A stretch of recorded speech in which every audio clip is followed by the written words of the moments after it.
Good evening. Happy New Year, Cuse Nation, or is it a Happy New Year?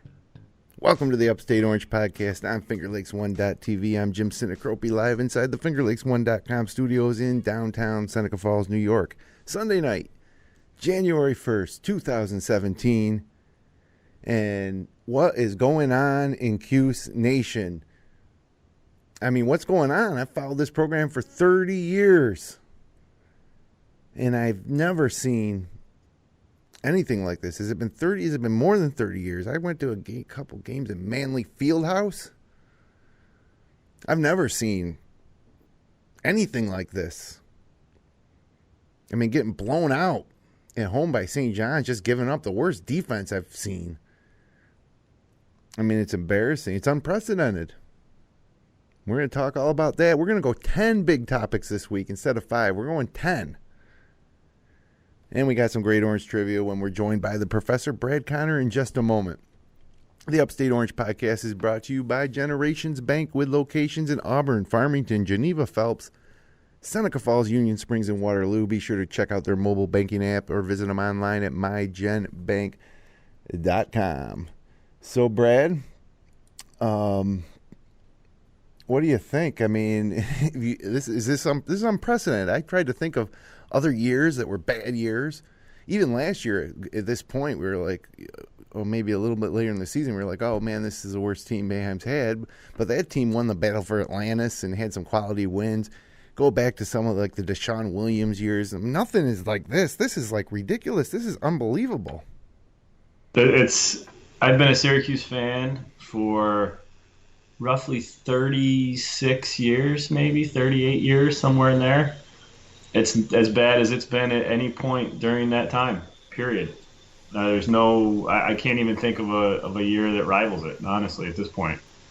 It's not the losses, but it's just the fact that there's these games that they just really aren't even competitive in.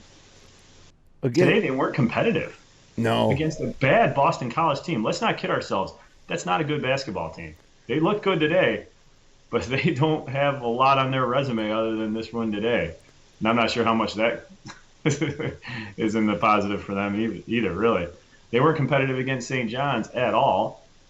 The only reason they were competitive against UConn is because that's one of the worst teams in the country this year. Yeah. I mean, this is that's the part I don't get. I can understand the losses.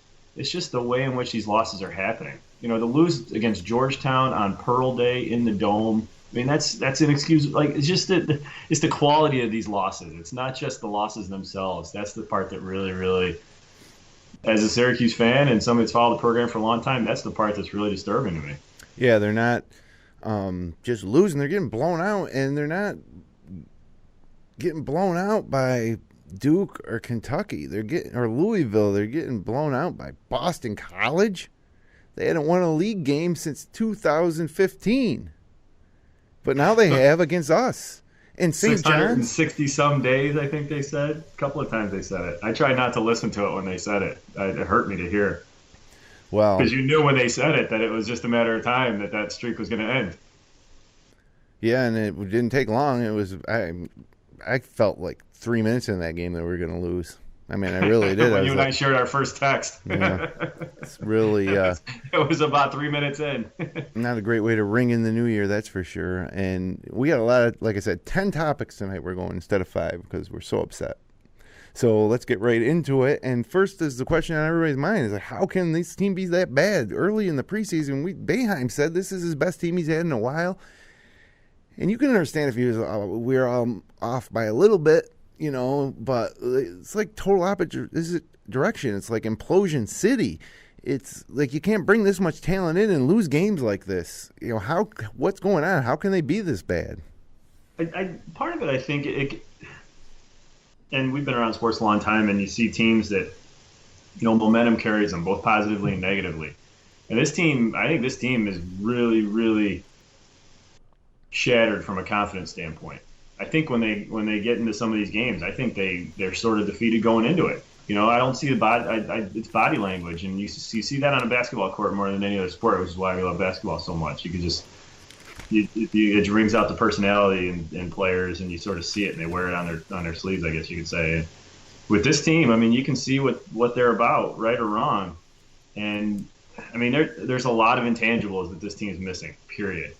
And credit to the announcers today. Corey Alexander, I think, was doing the color, and he mentioned it a couple of times that this team sort of lacks toughness. Yeah. They get down, and they don't seem to have that element that can bring them back. It's just sort of their shoulders slump a little bit.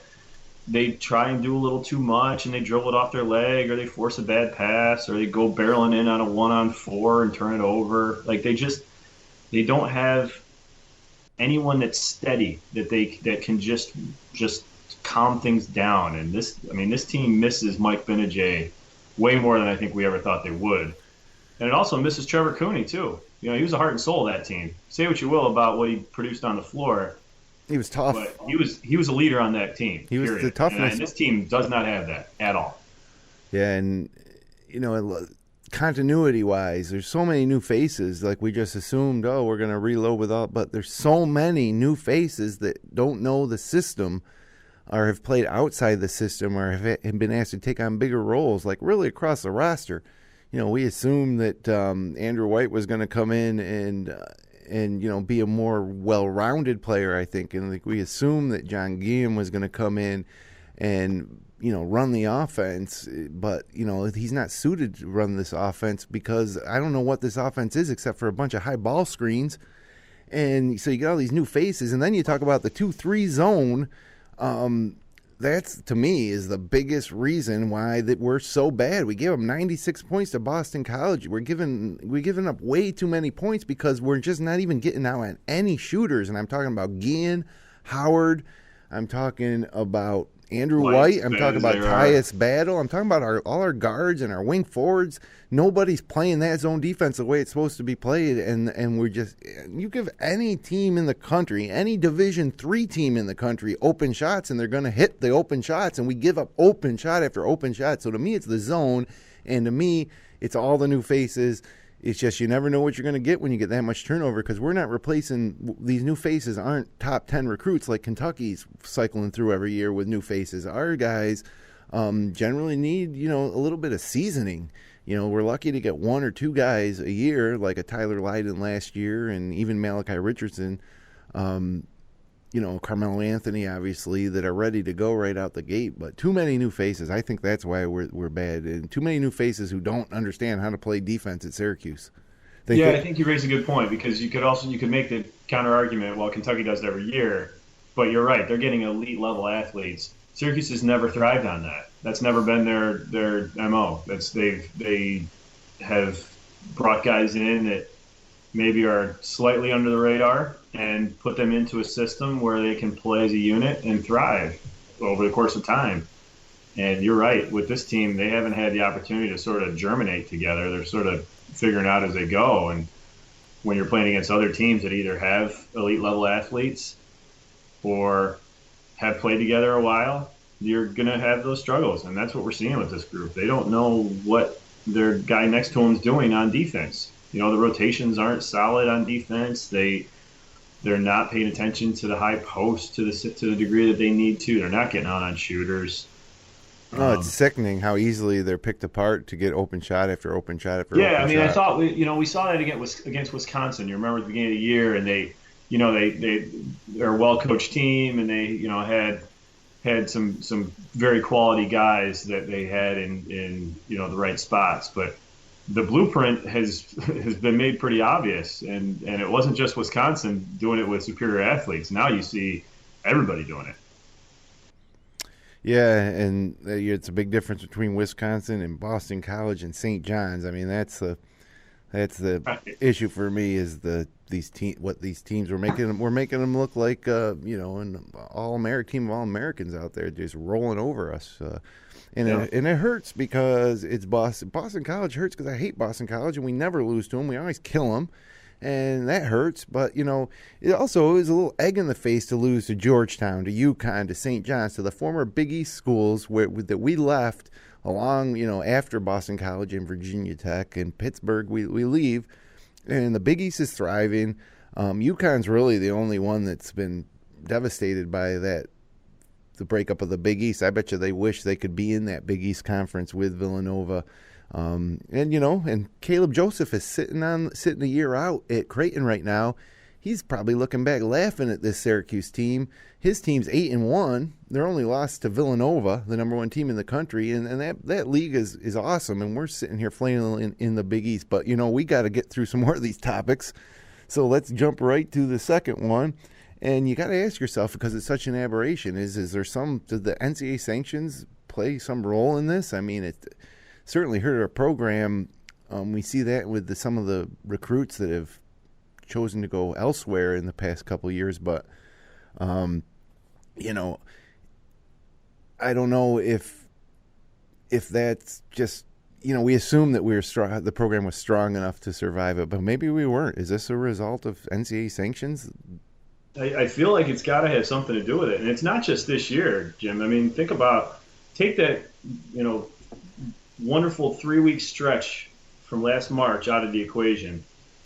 And this team is in a bad way for a couple of years now. Last year they were not a good basketball team for a good portion of the season. And up until Selection Sunday, we thought they were out. And they probably, a very strong case could be made that they didn't deserve to be in the tournament. They weren't good last year. They're even worse this year, and it's Boeheim always plays his 6, 7, 8 guys. He went 7 deep today. Didn't even go any further than that. And we always say, well, that's fine. They don't need the scholarships because he's going to play 7 guys anyway. Yeah. But you better be darn good at bringing the right guys in at the right spots if you're only given a minimum allotment of scholarships, and I think it's hurting him. There's no room for mistakes. Options. He said last year he wouldn't have played Tyler Roberson as much as he did if he had anybody else to go to. So Roberson played, and he eventually did pretty well in the tournament. This year, he feels like he has other options. Roberson didn't play. Played today. Played pretty well, but they don't have any other options at point guard. You're stuck with Frank Howard or John Gillen, and neither have been successful in these high profile games at all. Gillen's attacking the rim, but he's 6 foot tall. I mean, he's not going up against big guys. Yeah. Frank Howard, who knows what's going on with him? Yeah, he made a turnover earlier in the game that was just ridiculous. The one I'm talking about. He drove the lane and kicked it out right. The guy was waiting for it. And but yeah, well, I think it hamstrings them in terms of depth. It truly does. I believe that. And you're right. You mentioned that I think other coaches are using it to recruit against Syracuse. Syracuse's incoming class is not highly acclaimed, and I think that's got something to do with it. Yeah, it's definitely a recruiting tool to use against Syracuse. Now that we're on the other side of it, maybe not so much. But what's a recruiting tool to use against Syracuse is, hey, let me show you some game tape of Syracuse against St. John's at home. Let me show you a game tape against Syracuse Boston. You really want to go to school that's going to get blown out by Boston College? Well, and two, it's not the results so much as you watch them on offense, and it's just stagnant. It's just slow. It's just pass it around the perimeter and wait to jack up a 3. They attacked the rim a little bit in the second half when it became sort of a little bit more street ball when they were down 20 and anybody could kind of do whatever. But in the St. John's game, it was bad. Even in the games where they're doing well, they're still perimeter oriented, and it's not a fun offense to watch. It's just how you said it, high ball screens and trying to take your guy off the dribble. And you want to talk about jacking up threes? That brings us to our third topic. Andrew White is just a 3-point gunner. He doesn't really do much else, and Boeheim would seem to, be a little harder on some other guys that exhibit the type of behavior that Andrew White's exhibiting for us. But, he seems like he can just sit out there and throw up ill-advised three-pointer after ill-advised three-pointer all game long, give a lackluster, half-assed effort on defense, and really come nowhere near the rebounding numbers that he had when he was at Nebraska, or assist numbers for that fact, And I don't know if it's a product of him running this offense with more talent around him, but Nebraska's a Big Ten school. He plays big schools, and he had great rebounding and assist averages when there.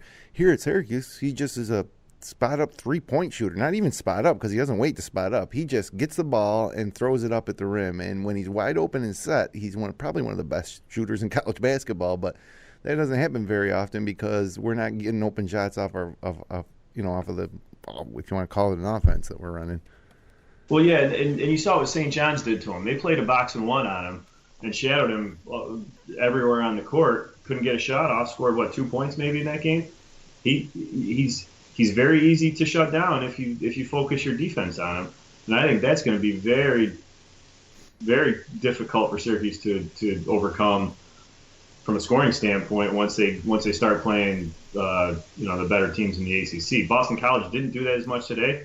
They didn't need to, I guess. I was pleased that White a few times did take the ball and score, at the rim today. That was something I hadn't seen a lot of up until today. But, I mean, more often than not, if he's putting the ball on the floor, he's turning it over. I'm shocked at the lack of foot speed, I guess. Like, he can't really beat his guy off the dribble. And so, I mean, maybe recognize his limitations. But, my question is, if he's literally limited to being a spot-up three-point shooter, why does he get 38 minutes a game? Yeah. I don't get that. It hurts the defense having him out there. It absolutely hurts the defense having him out there. But he rarely, if ever, comes out. Yeah. And I don't get that. I don't understand why he's a given in any rotation and everybody else works around him. I get it that he's your leading scorer and you sort of need him, to score points. But if he's just scoring it based on standing outside the three-point arc and shooting threes, Tyler Lydon can do that. Yeah, he had 20. White had 22 today, 7 of 15 shooting, 4 of 7 from beyond the arc, 3 turnovers. He did have 6 rebounds, only 1 assist. 38 minutes though. Only got 1 assist is probably what he's averaging. Yeah, and really, I'm surprised he had 1 assist. I don't even remember it. I don't remember it either, but it's here in the box score. Well, yeah. Let's move it on to topic 4, and this was a little. You never know what you're going to get. It was the 4th starting lineup for Boeheim this year, and geez, I wonder how Coleman's going to play today. Well, guess what? He's not going to play. He's not going to play at all. He's not going to play at all. 0 minutes. Never took his warm up off, and I mean we follow Syracuse close, but you follow any team, and that doesn't happen. You don't have a guy who will play potentially 30 minutes, 32 minutes like he played, was it against Eastern Michigan maybe? Well, one of the recent games he played over 30 minutes, and then at Boston College he played 0 minutes. And, another indication that something's wrong with this team is that Torian Thompson, a true freshman, started at center, and he looks like the best, he looks like the best freshman that we got. He's the third leading scorer on this team. Do you think, for a second, would you have thought that at the beginning of the season? No. 5 of 13 shooting it today. says less about Torian Thompson than it does about the rest of the team around him. I mean, I like him. I like having him out there. I like him a lot. It creates a number situation for Coleman, but, man, he couldn't see the floor for 10 minutes or 5 minutes. Seriously? I agree. Well, one thing about Torian Thompson, he might be the only player on this whole team that can get his own shot when guarded. Yeah, agreed. If you get him the ball anywhere, around the paint, he's going to get up a quality shot. And a lot of those 5 for 3 shooting today, kind of rimmed out. But he might be the only guy that, you can do that with. So good for him. Sad for Coleman that is a senior that he would have to, experience not playing at all. Either the guy's good enough to play and you're going to stick with him through thick and thin, and he certainly has been through a lot of thick and thin over these 5 years, or maybe going on 6 now. I mean, how many with the injury and everything? Yeah. But yeah, to me it's shocking. And we've never been huge Coleman fans, but I just can't imagine that he couldn't have been useful out there. Certainly, the guys that were out there weren't getting it done. I'd like to think that at least Coleman, is going to try hard, which I don't know how hard. just to get off the topic here of question number 4 and just throw it out there, how many times is this team going to get beat in transition? It's the worst defensive transition team I've ever seen at Syracuse. Nobody stops the ball. We'll have numbers. It'll be like 1 on 3 at about midcourt, and by the time they get to the rim, it's a wide open layup because everybody lets them go by. Nobody stops the ball. There was one play in particular where it was White and Leiden were back, and they sliced right through those guys, and each one thought they were covering the ball, and neither of them covered anything, and they just went right straight through them for a wide open layup. That summed up the game to me perfectly. I don't understand it. I mean, it's a reluctance to give an extra effort, I think. I mean, I think it just feels like this going through the motions a little bit. Yeah, and so you wonder, is there something going on? I always wonder this with college kids, how was the chemistry on the team? Is there something going on behind the scenes that's causing them to not like each other or like playing with each other? I haven't seen anything like that. It wouldn't appear that way. Of course, but sometimes all it takes is one guy that is that changes the chemistry of a team. I couldn't tell you who that guy might be, but if you're right, if people don't like a certain element in the team and that person's out there on the court a lot, it rubs people the wrong way, and you sort of play in spite of them, I think, and that's a fragile thing when it goes. So it comes back to the continuity thing and all the new faces. The more new people you bring in, the less of a chance you're going to have great chemistry, I think. Yeah. So just throwing. And the fact is that you have a 5-year guy in Dajuan Coleman, you have a 4-year guy in Tyler Roberson, and those guys aren't even on the floor. Right. Roberson was today, but last 2 or 3 weeks he hasn't been. And neither is a leadership type of guy. Coleman, you could say, is a leader by example, but neither's a vocal leader.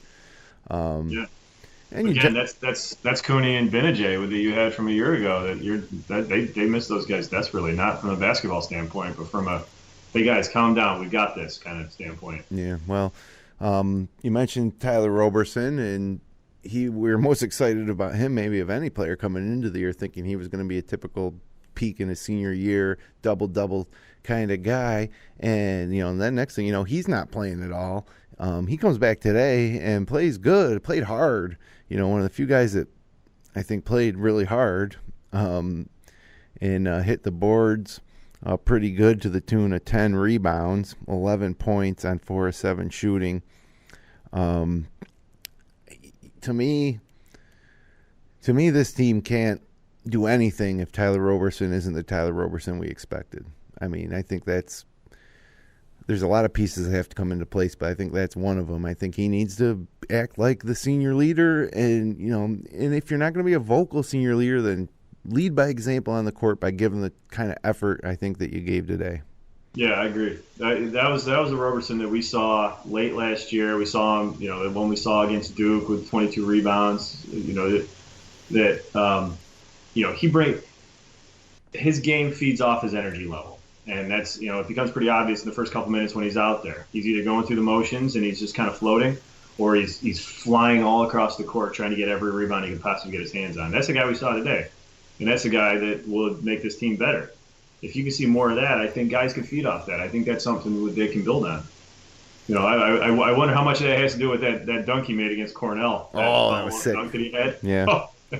It will be a very limited highlight film this year, but that's at the top of the list. Yeah, that was maybe the best dunk since C.J. Fair dunked on Georgetown.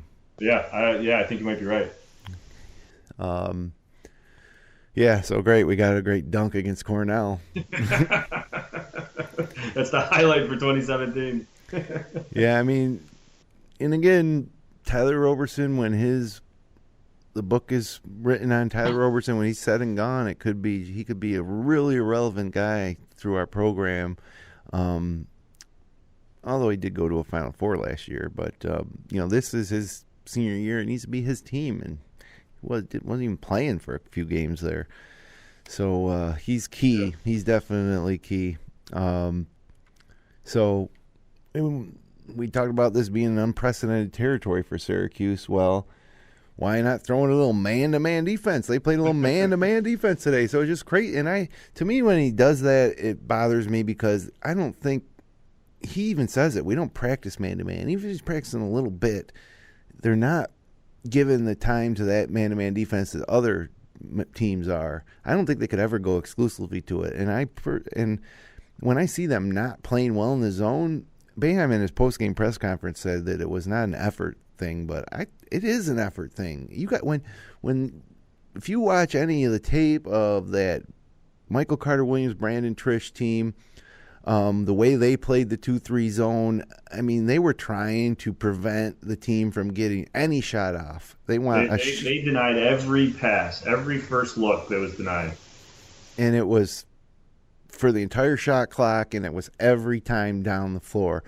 This team just wants the other team to shoot, and whether they make it or miss it, at least we're going to have the ball again, to try to jack up a three of our own. So yeah, do you think Andrew White's going to sell out to try and cut off a passing lane? Right. I haven't seen it yet. And I don't see how going to man-to-man is going to make a difference. These guys are lazy defenders. I can't speak for every single player, but I can certainly speak for all our guards. John Gillen is a little undersized, in the zone. So I give him a little bit of a pass. But Frank Howard, Tyus Battle, Andrew White, those guys are lazy in the zone. They're too gifted athletically to not be able to close out on any of these shooters or have enough intelligence to see how the play is developing and where the shot's going to come from.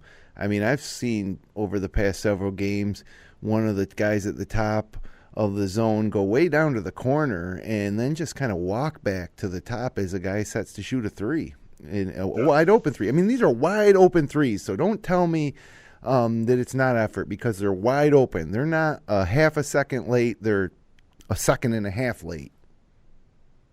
Yeah, it's hard to justify. I don't see them close out with their hands up every time. I mean, these are fundamental things. I don't see them rotating when they, like you say. I mean, they're sort of And that's this zone is predicated on rotations. You're not stagnant. You're not standing still. But I think there's only a handful that have ever done it prior to this year. So I think that's I don't know why we're here in January now and still struggling with the principles of it. You've had freshmen plugged into this team for years, and they seem to figure it out relatively quickly. I don't know. I mean, I'm not opposed to them going man. It's not like these guys have never played man-to-man before in their life. I think they can probably figure that out a little bit easier than they can figure out the intricacies of this 2-3 zone. And if you got to the point where they haven't figured it out yet, to me, it's more of Coach Boeheim's stubbornness of that's who we are, and by God, this is what we're going to do.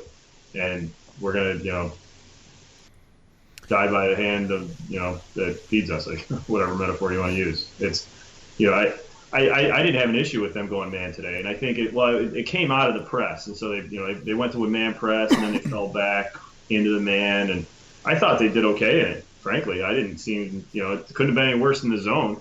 Honestly, I mean that back line was wide open all day. If you didn't have ridiculously slow unathletic players on the back line for Boston College, they'd had alley-oop after alley-oop today. Yeah, we got some of the blocks came from behind, catching up to the play. Yeah. But, yeah, man-to-man zone, it's not going to man-to-man isn't going to all of a sudden make this a winning basketball team. We have a system. These guys need to play the system, but it's a mental thing, is commitment to defense. Like, I really believe that a lot of these guys on the court are just thinking about offense, and defense is something you do until you get the ball back. It's not, they don't take it as a challenge to prevent the other team from getting a shot off.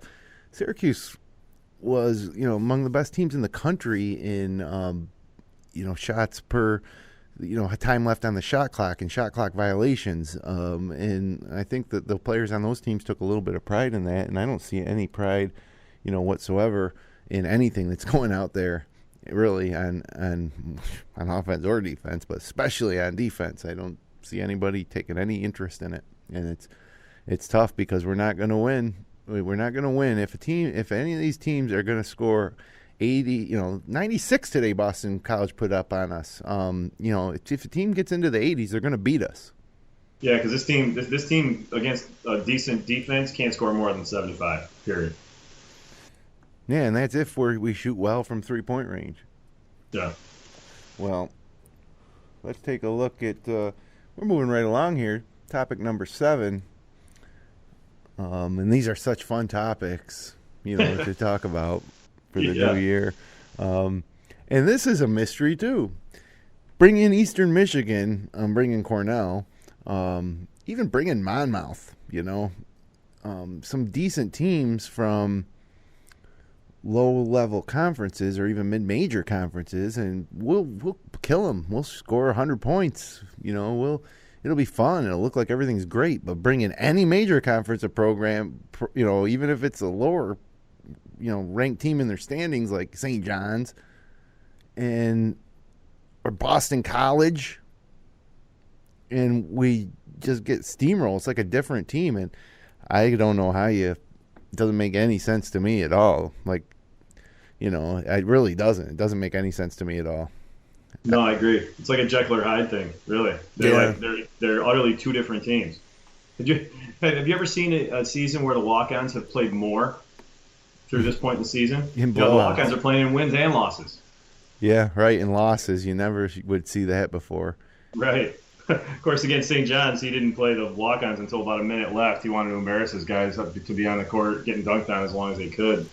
And then, I've heard some people say things like, they should just put in all the walk-ons and let them play in close games because it can't be worse defense. Well, that's a little crazy, but when the walk-ons came in today, the zone looked pretty stout, I thought. Yeah, they're playing hard. Playing hard. I mean, is that really? Does this team not play hard? To be out there. I'm not sure the rest of the guys do. Boeheim will say things in his press conferences to protect his players during a time like this, I think. And he insists that they're playing hard, but they're not playing hard. I mean, my God, they're not playing hard. From the opening tip, they're not playing hard. I think it's obvious to anybody watching. You talked about the body language off the top of the show. You see it. You see it all game long. It's 70% effort, and I don't know why. Yeah, and I mean, I think this team has a confidence problem. They get into these tough games, and I think a couple things don't go their way. Somebody makes an off-balance three. Some BC guy hooks some left-handed hook shot off the glass in the paint today, and it's just like dumb stuff that goes in. And I think that just bothers them a little more than it should, and I think it just starts to snowball on them a little bit. And those things don't happen against these mid-major teams, so they can just roll with it. And when the going gets start tough to go against them, they don't have the ability to take the step back and reset, and then it just gets worse. And you're playing against more elite level athletes, teams that can throw a lot more options at you. And maybe that's the thing. Maybe collectively it's not the high intelligence group where you're playing against a mid-major and they can only do 2 or 3 things well, and you're playing against a major team and they can do 5 or 6 things well. Yeah. And you can't adapt to the 5 or 6 like you can to the 2 or 3 that a South Carolina State or a Cornell can do. Yeah. It's just such a black and white thing. It's crazy. It's weird. It is. When the going gets tough, this team does not get going. No. No, and as a Syracuse fan, that's the part that I think hurts the most. Yeah, it hurt. That part hurts. Yeah. And, well, I was going to go into something that's a part of a topic coming up here, so let's roll on here because when we get to the trivia question, that might be a little relief for Cuse fans here. Or is that going to? I had a feeling it was going to be based on historical bad Boeheim teams. Is that true?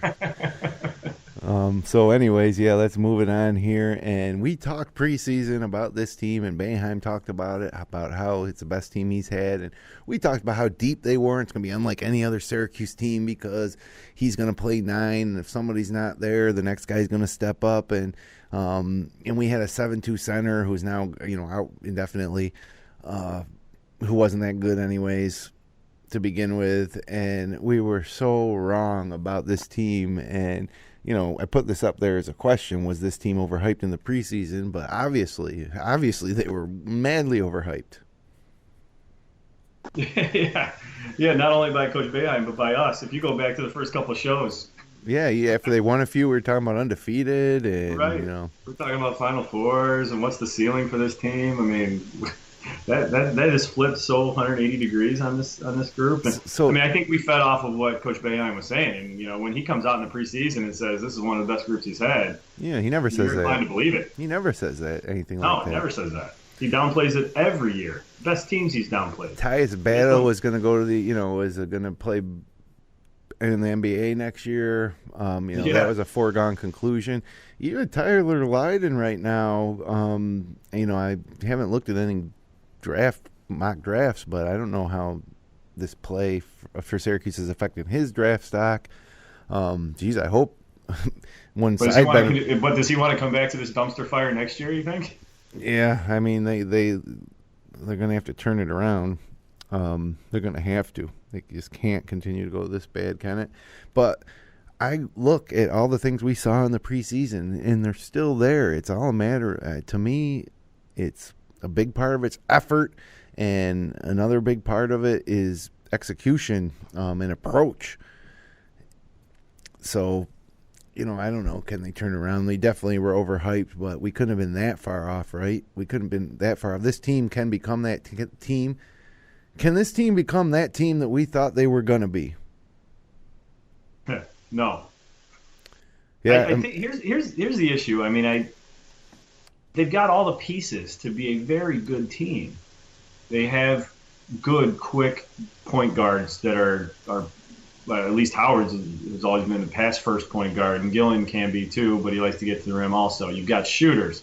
You've got slashers in Tyus Battle, and you got a rebounder in Roberson, and you got the all-around, future star in Tyler Lydon, and you've got capable big guys in Thompson, who was a surprise. We didn't even expect what we're getting from him, and Coleman, who we thought we'd probably see him on the court more, but still gives you 6 to 8 to 10 points when he's out there. And we thought we had Chukwu as the anchor of the zone, and 7'2", nobody's scoring inside, and so when in the preseason all the pieces were there, and it seemed like if you're putting a puzzle together, you've got everything you need. The thing you never know until you see them on the court and you see them in a crisis situation is how the chemistry is, and where the leadership comes from, and the level of toughness that you have when you have to deal with a deficit and you have to come back against a tough team, a tough opponent on the road. You can't gauge any of those things. But is that for 4 years? You would hope you'd see it, but yeah, I mean, I don't know. Is all that stuff though? Is all that stuff you talk, the toughness and the chemistry? Is that something that these guys can capture and turn around, or is that just inherent of their personalities individually and ultimately as a team? Or is that this team's personality? Can it turn around? Bam's turned things around before. I mean, do you think they can turn it around? I mean, I don't think you think they can. Honestly, seeing what I see from this group, I don't know where it comes from.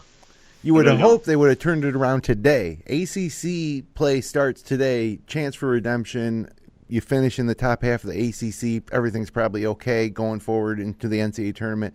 You lose to Boston College, a team that everybody else is going to notch up a win against, and you're already behind the 8 ball. And we were handed a little gift with Virginia Tech beating Duke, and North Carolina losing, and Virginia losing, and we lost too. Man, all that means is this conference is even deeper than we probably thought it was in the first place. Yeah, and well, speaking of the conference, another indicator of what's going wrong with our program is the fact that we've been in another conference now for a few years, and I said it before we ever moved. This is a bad move for our basketball program. Football aside, and all the athletic program aside, basketball, essentially, this was a bad move for us. We're going to lose our identity as a northeastern power when we move to this southern league. And, to me, this is it. I mean, I think it's harder for Syracuse to recruit people to play in Syracuse in the ACC than it was to get them in the Big East when they were playing predominantly northeastern schools, traditional rivals. I think for a lot of reasons, not just the recruiting, but also our treatment by the league. Not that it's been overtly bad or anything. It's just that we're just another team. When we were in the Big East, Syracuse was a founding member and a leader that other schools in the league looked to and rooted for. And, I think that the move to the ACC has cost us a lot of our identity, and we're starting to see that on the court, unfortunately. Yeah, I agree with that. I think it's a harder recruiting pitch, honestly, to the typical recruitment areas that Syracuse goes after. Right. The kids from the city, the kids from New Jersey, Philadelphia, Detroit. Those kids don't grow up watching ACC as much as they did Big East, and it's a different equation now for them. They've absolutely lost their identity. Yeah, and you go and look at, you say to a kid, well, come to Syracuse, you're going to play against Duke. Well, go to Georgia Tech, you're going to play against Duke. Go to Pittsburgh, go to stupid Boston College, you're going to play against Duke. That's not the fact that you play Duke or Carolina is not a recruiting advantage for Syracuse. It was, hey, you're going to play UConn, you're going to play Villanova, you're going to play Georgetown. You're going to be on these big Monday showcases to the entire country at 7 o'clock on Monday nights. You're going to play at Madison Square Garden for a week in March. It's one of the best weeks of the year. Yep. That's exactly right. And there's no differentiation except for our giant arena, and I suppose our Hall of Fame coach that separates us from North Carolina State or Wake Forest or Georgia Tech or even Virginia Tech or Miami now. I mean, it's... Yeah, once Boeheim goes, then what are you left with? All right, we're running out of time here, and let's put this right on the man when Boeheim goes. I bet you there's some people that think that Boeheim should go now, that he's kind of lost it, that he's over the hill, and it's time for him to step aside because he can't relate to these players or his system is outdated. I don't know what it is, but what do you think? How much of the blame for this particular team goes to Coach Boeheim? I don't think he's completely blameless, but I wouldn't say that it's all on him. I mean, he's not the one that told Tyler Ennis to go pro. Yeah. Who would have been a senior on this team. Mm-hmm. He's not, well, maybe he was, maybe he wasn't the one that pushed Caleb Joseph and B.J. Johnson out of the program. Those guys would be quality contributors this year, I think, based on what we've seen. Yeah, maybe. Yeah, I mean, he's got a proven defensive system that the team's not thriving under. He's had to deal with the sanctions. He's had to deal with loss of scholarships. He's trying to plug pieces in. He's had to put fifth-year guys in just purely by need, mm-hmm. which has done better than what the alternative would have been, which was to grab sort of a mid-tier, 3-star freshman who probably wouldn't be able to contribute even to the degree that Gillen and White are. So I don't think that's necessarily a negative on him. I think so. Defensively, I think I don't see any issue with what Coach Boeheim's doing. Offensively, man, this team does nothing offensively. I know it.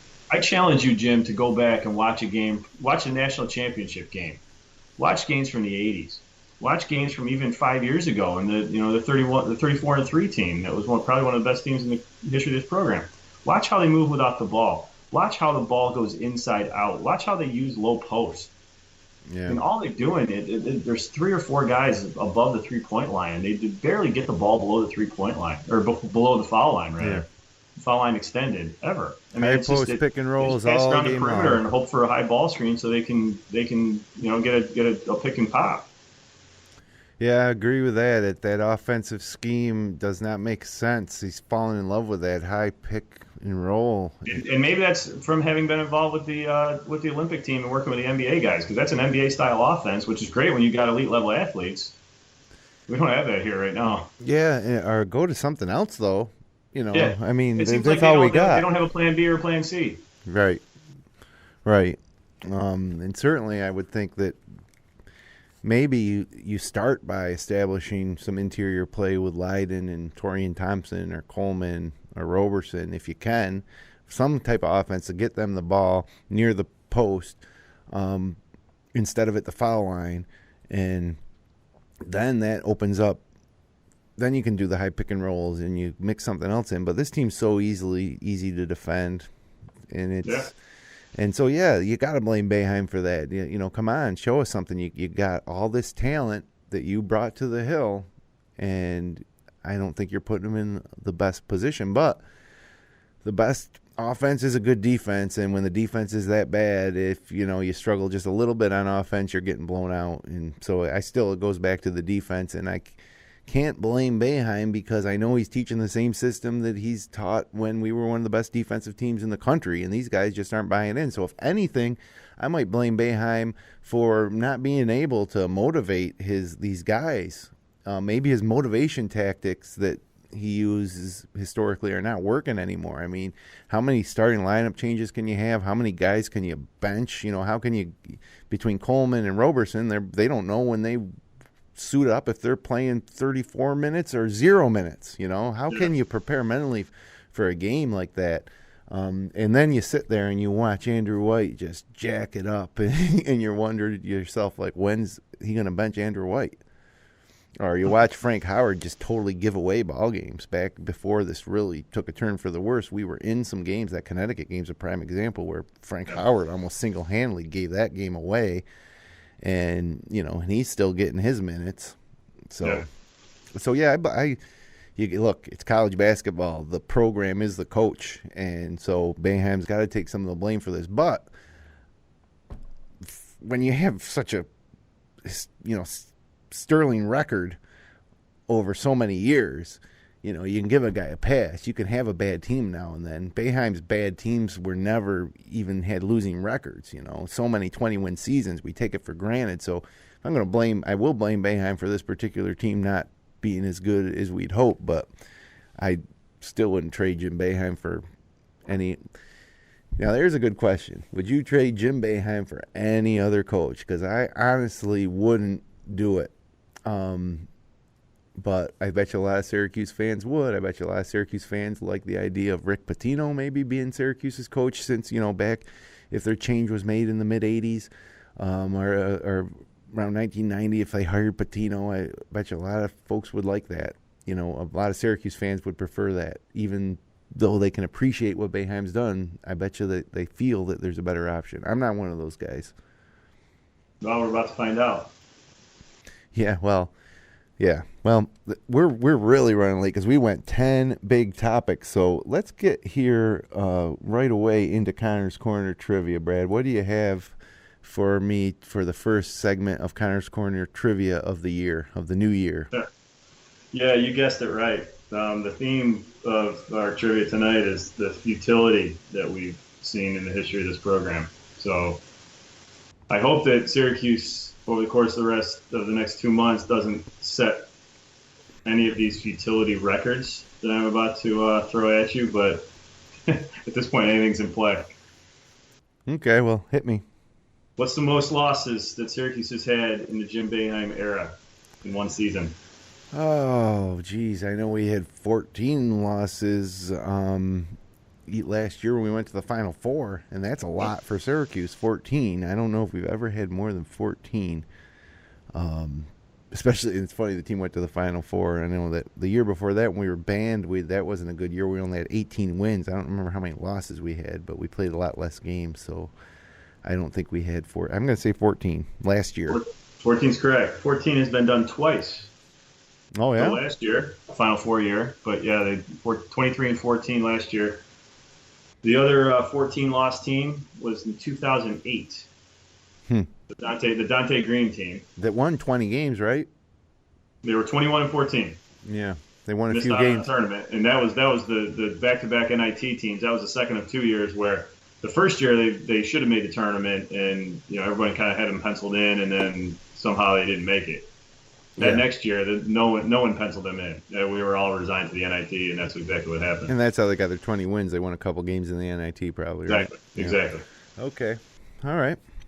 What and then you mentioned 2 years ago when they were banned from the postseason, they were 18 and 13. So they didn't have 14 losses, but yeah, it was one of the few that they didn't have 20 wins. So this has been a 2-year thing, 13, 14 losses last 2 years, and on our way to more than 14 this year, right? On our way to more than 14 this year. It would seem that way, yeah. Yeah. All right, on that point, what's the most losses in the history of this program in one season? So going back before Boeheim, geez, I have no idea, but I know that they were terrible before Dave Bing got here, which would have been, the 1950s, late 1950s. Didn't play as many games back then either. But I remember actually when my father went to school at Syracuse, I know that they only won 2 games one year. He said that Dave Bing's freshman year, the varsity team, I think only won 2 games. And so everybody would show up for the freshman game, because back then they used to play freshman games. And then when the varsity game, they'd show up for the freshman game, watch Dave Bing play, and then they'd leave for the actual game, Syracuse game. So I'm going to say that year, the year before Dave Bing arrived, they had 2 wins. I don't have any idea how many losses they had, but it must have been about 19 or 20. So that's a good call. So 1962... This team went 2-22. And that was the worst winning percentage they've had in the program's history, and the most losses in one season they've had. Was that Fred Lewis coaching that team too? Or? No, so that was the last year of the legendary Mark Gooley as the head coach. That was his last year. Fred Lewis came in 63. So in 63, Fred Lewis came in, and that was the year that Dave Bing was on the freshman team. Gotcha. They were 8-13 that year. That was the year probably your dad was referring to.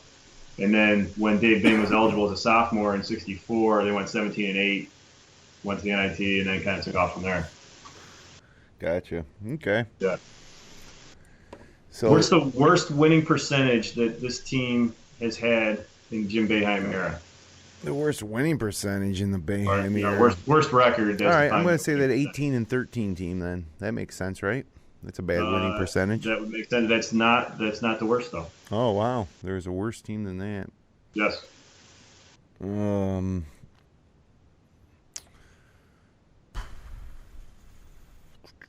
there's another year that we didn't. Well, if he only lost 14 games max, and they only had 18 wins that year, how could it? What would? You're doing math on me. Yeah, what? I have no idea. You're gonna have to give me this one. In 1982, this team went 16-13. 82. Was that the year that they won the Big East tournament and then? No, that was 81. Oh yeah, you're right. In 81, they finished 22-12 and won the Big East tournament at the Dome in the triple overtime game when Routins tipped it in against Villanova. Yep. And that year they lost the finals of the NIT. In 82, they went to the NIT. I think they won 1 game in the NIT. So that's the worst winning percentage. So obviously Coach Boeheim's never had a losing record at Syracuse, or at any level for that matter. As close as it's been is a 16-13, and that's a play right now. This team's 8-6 right now. 16-13 is a .552 winning percentage. This team right now has a .571 winning percentage, and they've only played 1 conference game. Wait, so how many losses do we have? 6 or 7? 6. 8-6 right now. Okay.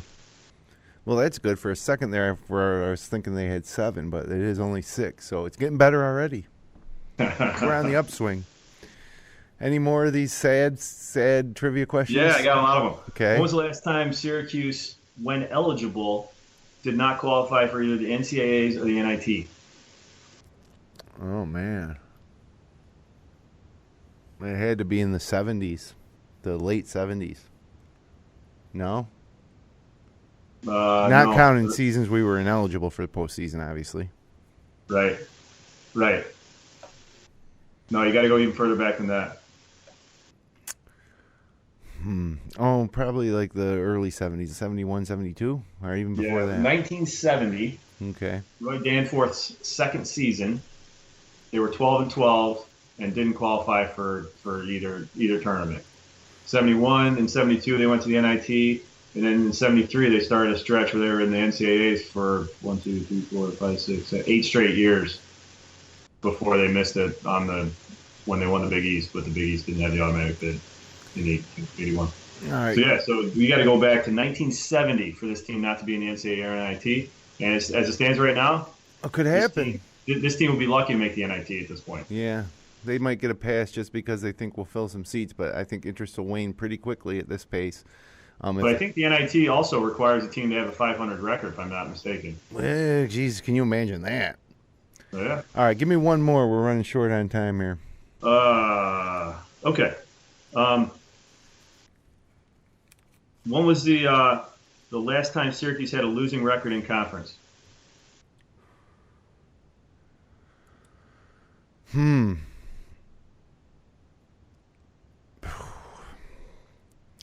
back to that 1982-83 team. I think we've always been at least 500 in the Big East. Maybe not, though. Maybe not. Geez, this is a tough one. I can't fathom a guess here. So this is a crazy one. That's why I wanted to give you this one. The last time that they had a losing conference record was 2006, Jerry McNamara's senior year. Oh, yeah. Whereas we all know they wouldn't have won 10 games without Jerry McNamara there. But they went on a run to the Big East championship in the tournament. Well, So there's another element to this question. There's one other time where this team had a losing conference record in the Jim Boeheim era. Well, in any era, because they didn't have conferences prior to Boeheim being there. Right. 1981. And what happened in 81? They won the Big East tournament. 6-8 in the regular season in the Big East, and they won the tournament. Wow. Hey, ACC tournament's right around the corner. I guess that's a testament to Boeheim. Actually, it's a testament to Leo Routins and Jerry McNamara. probably more so than that. And the fact that they had the luxury of playing the 81 Big East tournament at home in the Carrier Dome. In the Dome, triple overtime against Villanova, Leo Routins. Yeah. All right, well, we are running really tight here, so let's quickly get to two for the road. And just looking up the upcoming schedule, Wednesday at home against Miami at 7 o'clock, Saturday at home against Pittsburgh at noon. Jamie Dixon won't be there. So, we can right the ship with 2 home wins, and we'll be 2-1 in the ACC, and we can look forward. A lot can change in the week. But I'm also interested to see the turnout for these games, especially that Wednesday night Miami. Could it be an all-time low attendance mark? I will have to see. Yeah, I was wondering that the other day. Are they going to get a 30,000 fan game this season? They didn't have any last year. Well, Pittsburgh used to pack them in when it was a Big East game, Saturday noon game against Pittsburgh. That's normally pushing 30,000. Well, we'll see. But those are the 2 games that they'll play before we meet here again. So quick prediction as we head out of here. How many games will we win in the ACC this year? I'm going to say 6. I think we'll win games. I think by nature, that we gotta improve. If we do improve, we can win games. I'm gonna say 6 games, maybe 7. I'm gonna say 4. Yeah. 4-14. Oh, jeez.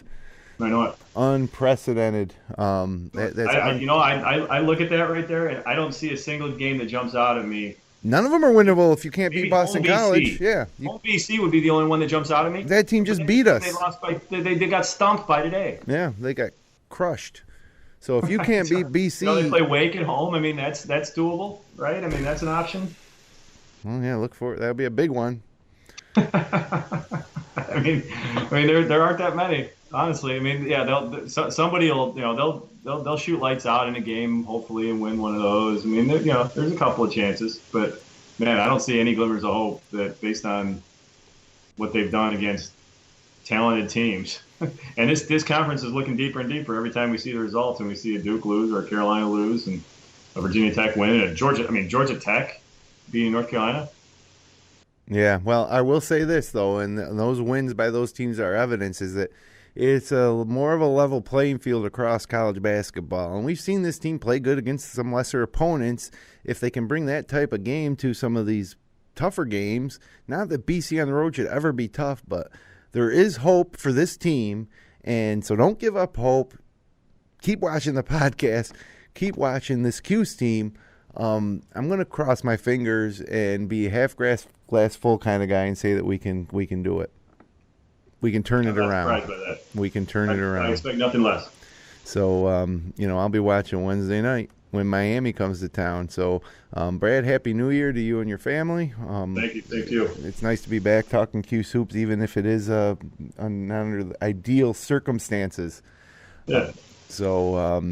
You can, and thanks to everybody for tuning in here. I bet you some people were looking forward to tonight's show just because they were so mad. They wanted to hear some people vent. So I hope we provided enough of that relief. And you can subscribe to our feed on iTunes, Stitcher.com, YouTube, or via RSS. We're online at fingerlakes1.tv/Upstate Orange. We'll be back next Sunday night at 9:15. So for the Professor Brad Connor, I'm Jim Sinacropi. Have a great week, and let's go Orange.